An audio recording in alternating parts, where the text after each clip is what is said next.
Auzubillahiminash-shaytanir-rajeem. Bismillahir-rahmanir-rahim. Assalamualaikum. Jianu, Pakhairagale, Ni hao, Chunashumme, Washmale.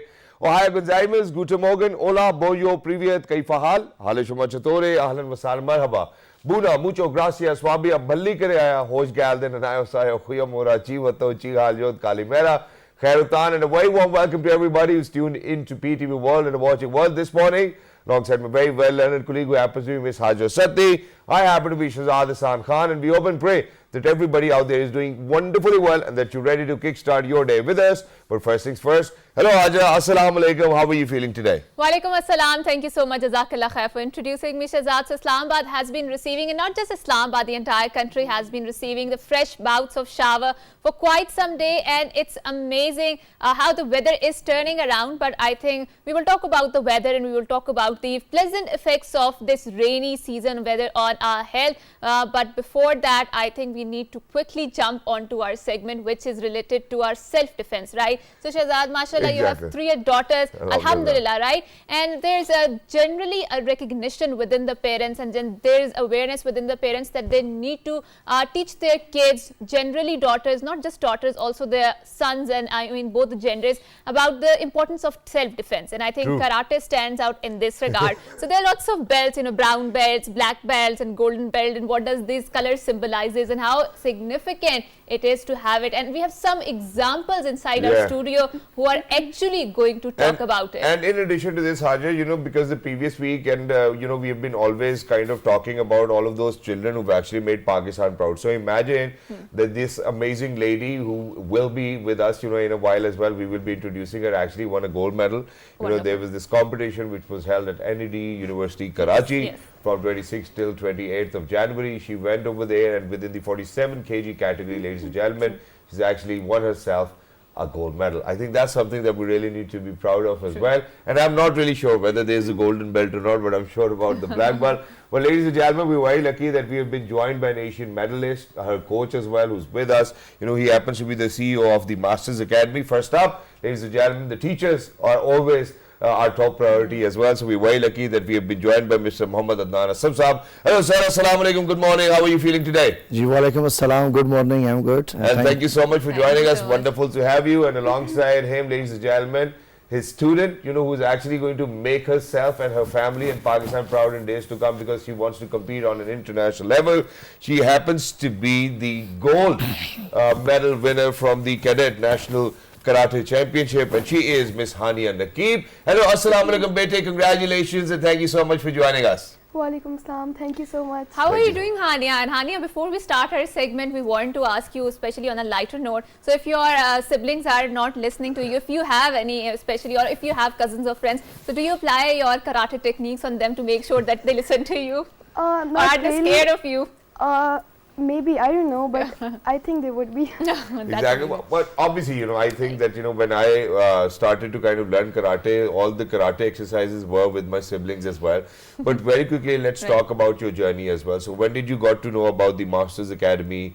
How did you develop this interest of learning karate? And then finally, we'll come down to this competition which took place at NED University, Karachi. Well, I started karate 3 years ago, and I was not interested like in karate, but since my cousins and everyone was joining, I had to join. So like another thing was my parents, they wanted me to join karate. So with the passage of time, I built my interest in it, and now I'm here. And Adnan Sab, now let's come to you and talk about the karate. And I talked about how there is generally a recognition among the parents that they need to send their kids to learn the self-defense, right? And karate stands out in this regard. So how has your academy been faring? And I mean, you're also an expert in this particular field. So how is the response of the students and the parents generally in this regard in few years? Actually, my club is located in PWD, Islamabad. Right. And I'm very much happy from the parents because they are very much concerned. They want to do that their kids must do practice. True. Like just Hania, she was not interested in start.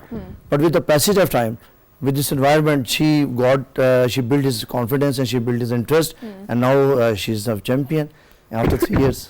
Alhamdulillah. And you know, whenever we are to kind of talk about contact sports or, you know, such sort of sport where we talk about karate, MMA, boxing, most of the time over here in our country, this sport is not actually meant for, girls or women as well. Even though that, internationally, they're beyond this, nobody speaks like this as well.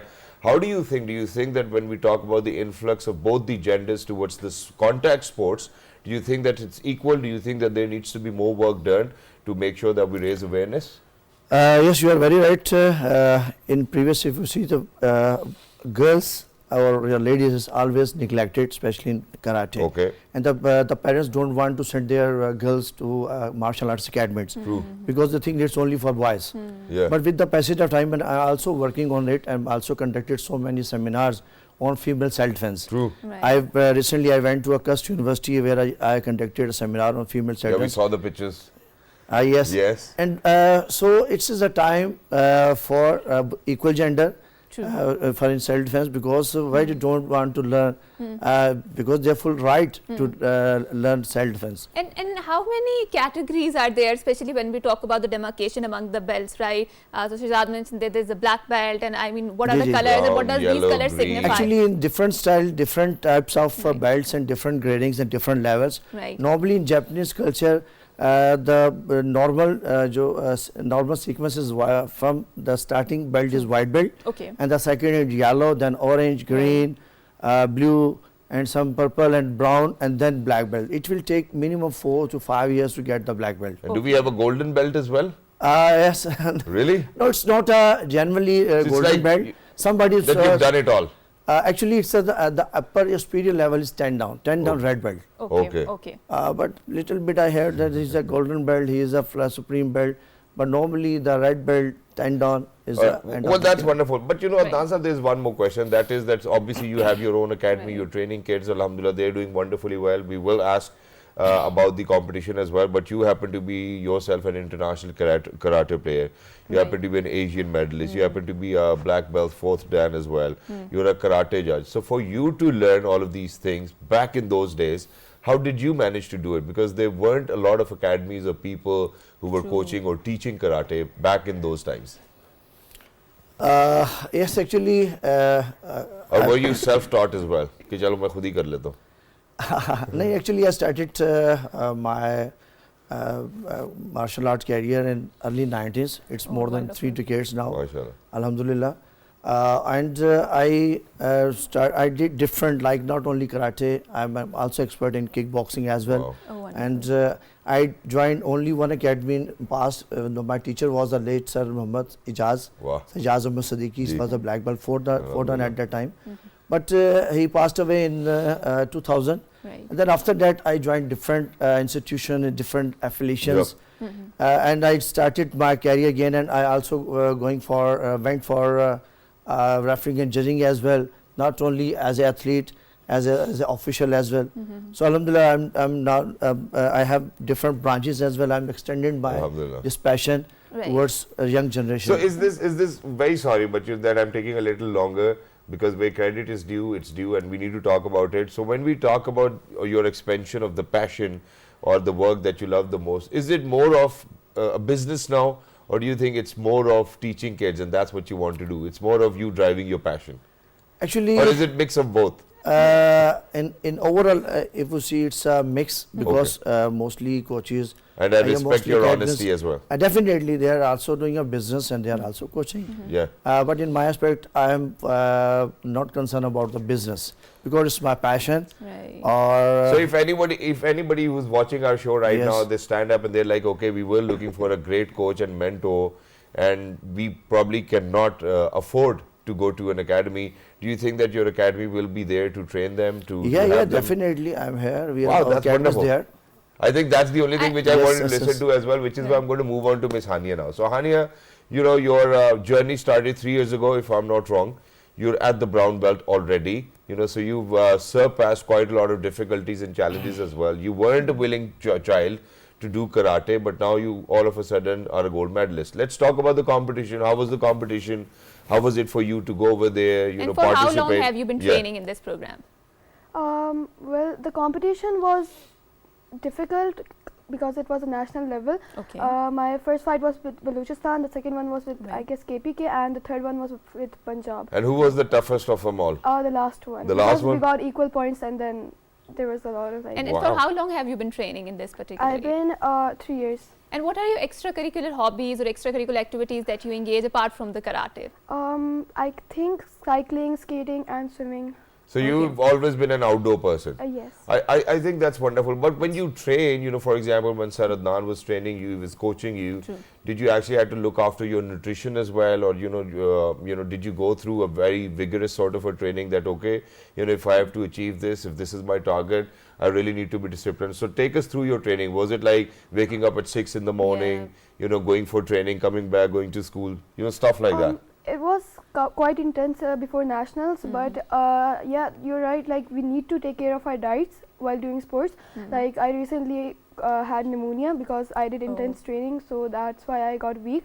So now I'm taking care of my diet as well. And also, so since you're also a student, Hania, and I'm pretty sure that the academic work is very heavy, and every student and every parents want their kids to be a bright student, right? And like you mentioned that your parents were very supportive about it, but how do you manage the time between your studies and between doing the karate, because both requires a lot of effort and time, right? Well, I'm doing O-levels right now, Oh, wonderful. so when usually my examinations are coming up, I take a break from academy, Right. and usually then I'm training. Focusing on normally. the studies. Wow, that's wonderful. And in addition to this, what does your parents think about it as well? That now that you're competing, you're going to Karachi, you're a national level champion. Not just that, you even won a gold medal in the Islamabad Karate League as well, if I'm not wrong. So how do they now kind of perceive Hania, more of a student or more of an international athlete? Well, they were quite happy when I won a gold medal in nationals. I think they're also like their main motive would be for me to become an international player. MashaAllah. And then I think I would pursue being a coach.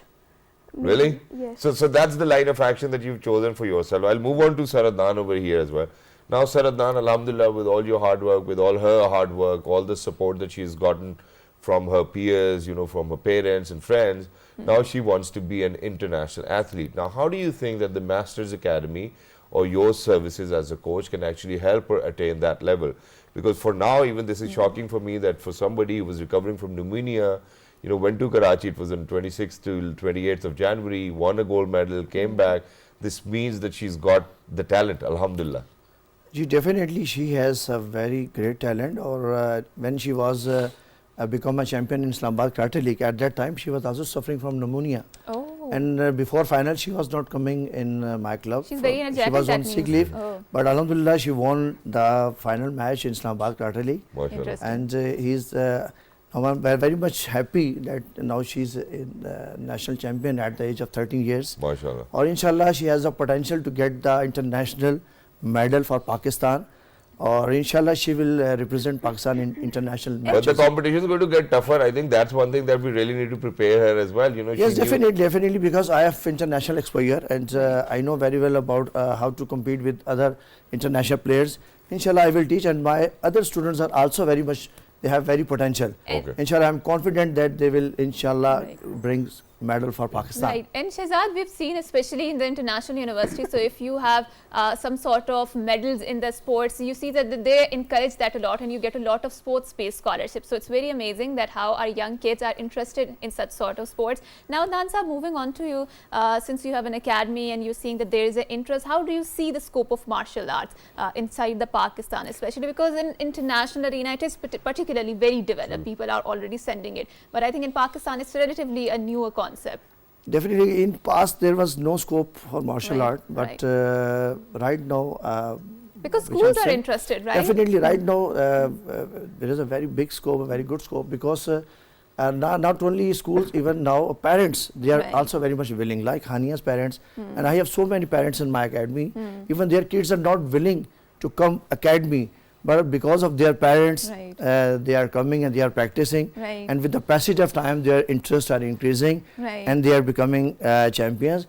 So in future, inshallah, I'm confident in Pakistan. True. We will promote martial art in every segment. And let's also discuss the link between the self-defense and the martial arts, and especially the kind of environment. Internationally, we have seen that how it is linked with our safety and how martial arts can help you being more aware and Actually, more safer, in martial right? art, we have so many branches like karate, kickboxing, taekwondo, kung fu. Right. But if we are talking about only self-defense, like I've conducted seminars or Okay. conducted some sessions on self-defense, it is just some shortcut techniques on self-defense, like especially for females. Right. Because if not possible for female to come to club and to get the black belt in 4 years, so we have arranged for 3 months diploma or 6 months diploma Right. to give some shortcut techniques so female can defend herself in any bad situation. Right, right. Exactly, and thank you so Thank you much, so sir, for much. kind of alluding it to this, you know, how you've kind of summarized it for all of us as well. And for anybody who's out there, ladies and gentlemen, whenever you unfortunately end up in a situation where you really need to do your self-defense, I think it's more of thappad, chapede, guse, and you know, you actually kind of forget everything. But very quickly towards the end, one last thing. And so Hania, you know, for everybody who's actually watching you today, what would be your message to them that why do they need to learn martial arts or karate or whatever sports they want to do? Well, as me being a karate player, I think everyone should learn karate for self-defense, and Right. they should have the strength. Even it will make them healthy, even in their old age. Exactly, and thank you Thank so you much, so you know, much. for kind of giving away such a positive message. Please show your gold medal as well. We would want people to see that, ladies and gentlemen. The national level gold medalist, Miss Hania, was in our studio with us. And for everybody who's out there, just as Miss Hania has mentioned that, you know, she was recovering from pneumonia, I think that this is something which happens to be a national emergency over here in Pakistan as well. In Punjab region, there were more than 250 people that were or kids or students were actually suffering from pneumonia. How can we protect ourselves in this changing weather where hardly there was any rain, now it's raining? So what to do? I think that's something that an expert can only answer. We're heading out towards a short break. Don't go anywhere. We will be right back. Good morning.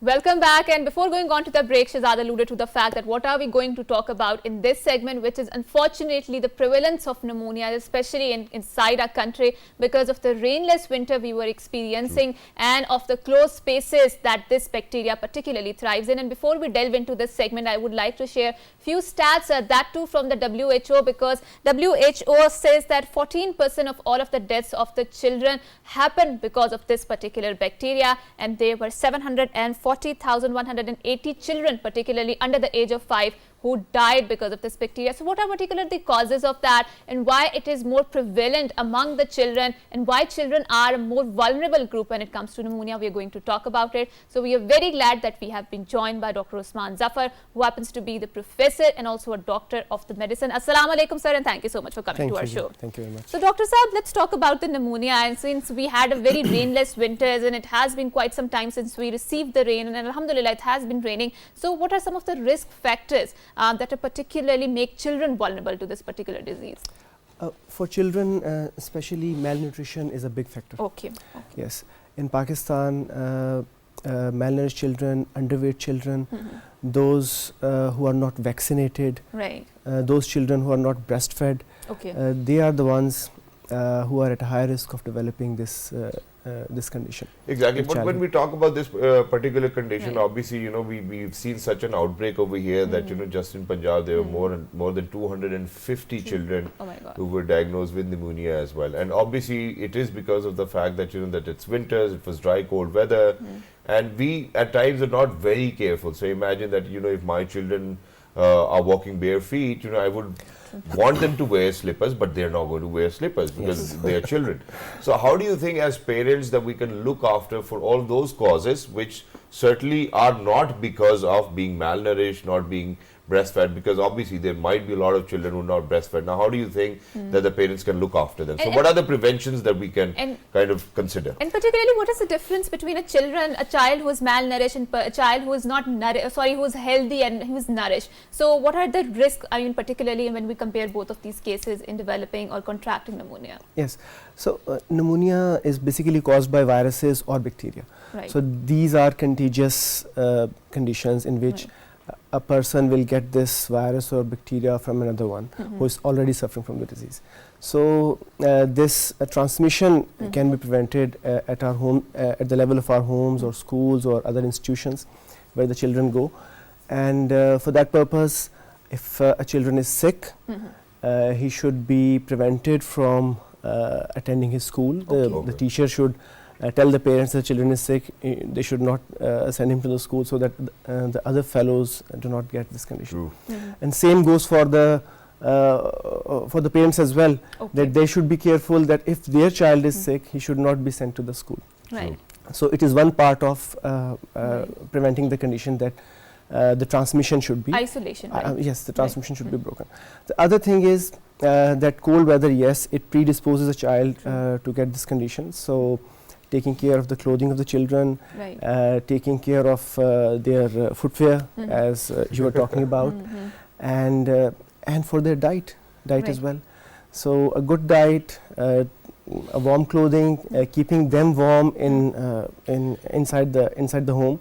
It is going to contribute towards preventing the condition. And in addition to this, there's one more factor, and that is, now imagine that obviously most of the time people now do not want to use gas heaters. Oh yes. So what we have done is that we have placed inverters inside our homes. Now what happens is that you go blowers, or blowers, or you go inside your room, where children are, all of a sudden the child feels like, okay, I need to walk outside. Now the temperature is there's a huge difference, and the kind of cold that we have experienced over in Islamabad, it went down to almost 1-2 degrees at night, and then that's it. Now we are experiencing 13 to 14 degrees during the day.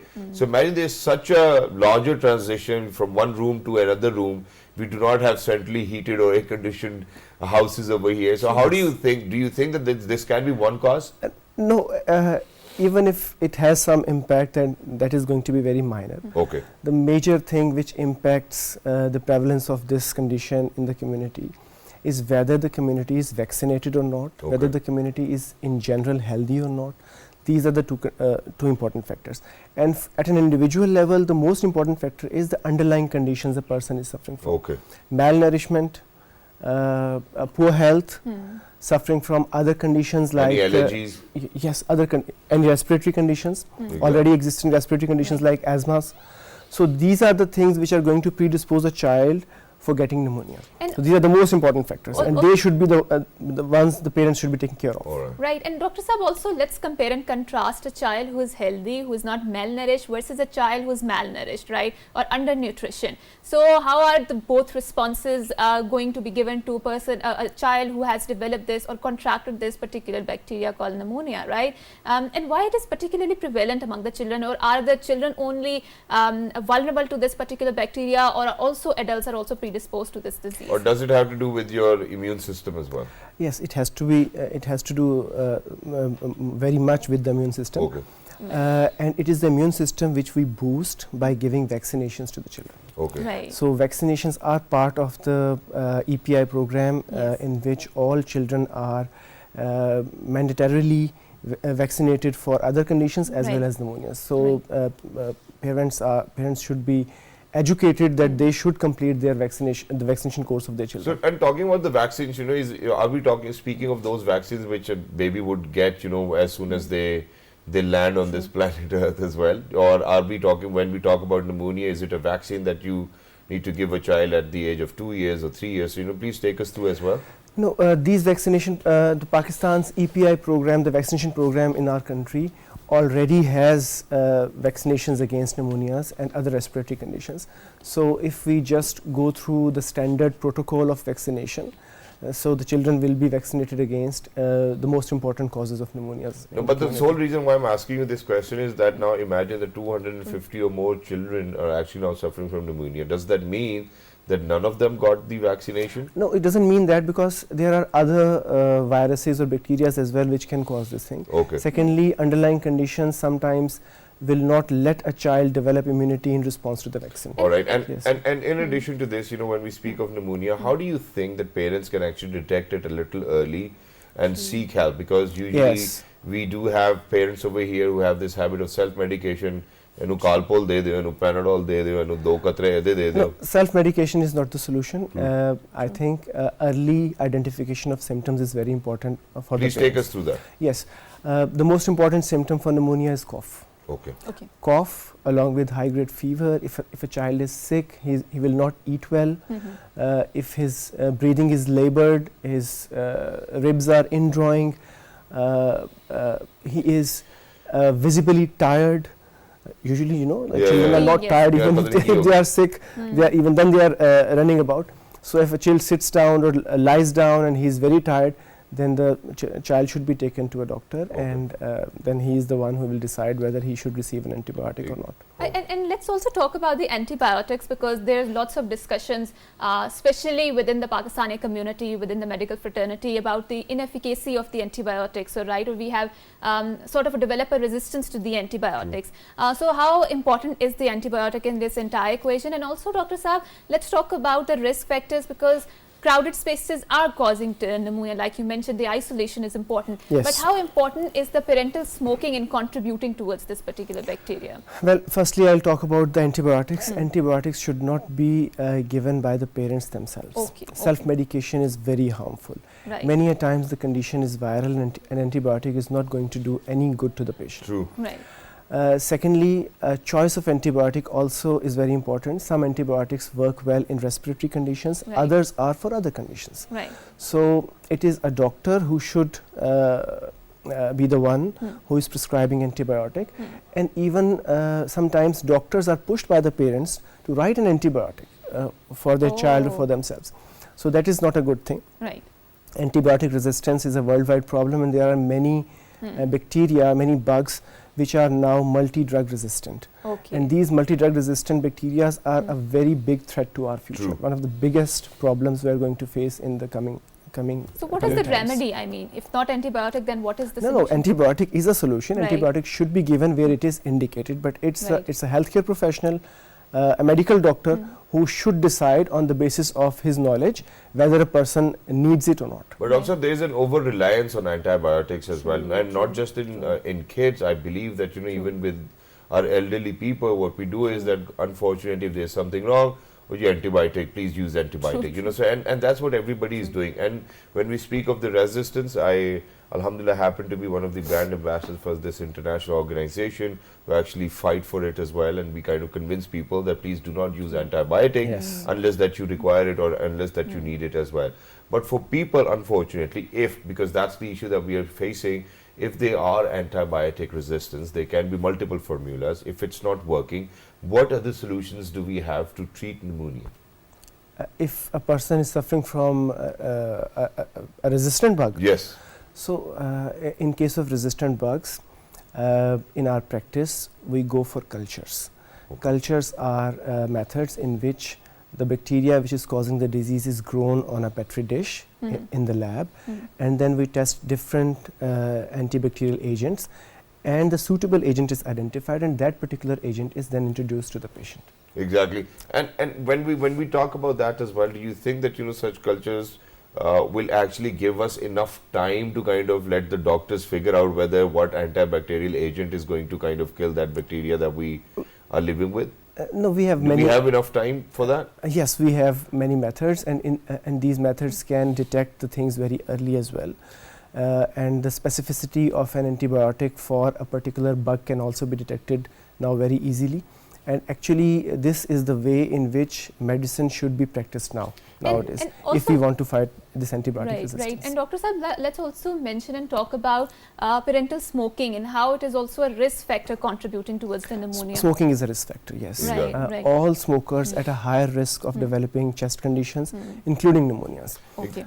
Yeah, exactly. Please continue. And if parents are smoking at home, that obviously the smoke is going to go to the kids' lungs as well, and they are also likely to get affected from it. Exactly. And so, we would actually request parents to please make sure that you do not do that. Even if you smoke, please smoke outside your places. True. Where, you keep your children safe as well. In addition to this, I think I would want to kind of request all those people who actually administer, different schools all over the Pakistan. And it's because of the fact that imagine that, so our winter vacations were from 22nd of December till probably 1st of January. True, true. Now imagine the real cold came in, Yes. on 4th of January. Oh, yes. And the kids are going. So imagine, I think that the schools really need to be careful about that. And in addition to this, sir, coming down to the point where we're talking about pneumonia, now most of the times whenever we get flu, whenever we get such illnesses, what the scientists or the people would love to say is that it's a different variant of COVID. Now, what we really need to kind of understand over here is that, is there a discretion in between COVID or pneumonia or, whatever sort of flus that we are getting these days, because we are not able to get rid of it. 10 days, 12 days, 15 days, the flu has like an extended period now. So, and do you think that the treatments that we are opting for are the right treatments? And in addition to this, we do see, how people would always make sure that their kids are being nebulized, how they would always make sure that there's a water diffuser, I don't know, there's this steamy water which is being thrown away from the machines. Do these things help you, in kind of recovering? So you asked about COVID and the related conditions.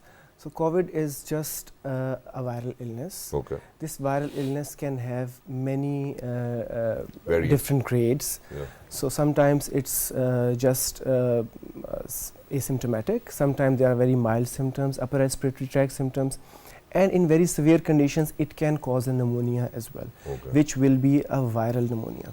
Sometimes these viral pneumonias can be complicated with a superimposed bacterial infection leading to a bacterial pneumonia. Right. So at what stage, what treatment is needed, this is to be decided by a healthcare professional. So in terms of treatment, I will not say that people should be empowered to take any medicine at By home themselves. by themselves. Yeah. Yes, for mild symptoms, if somebody is taking an anti-allergic or paracetamol, then that's fine. And nebulizing children on your own?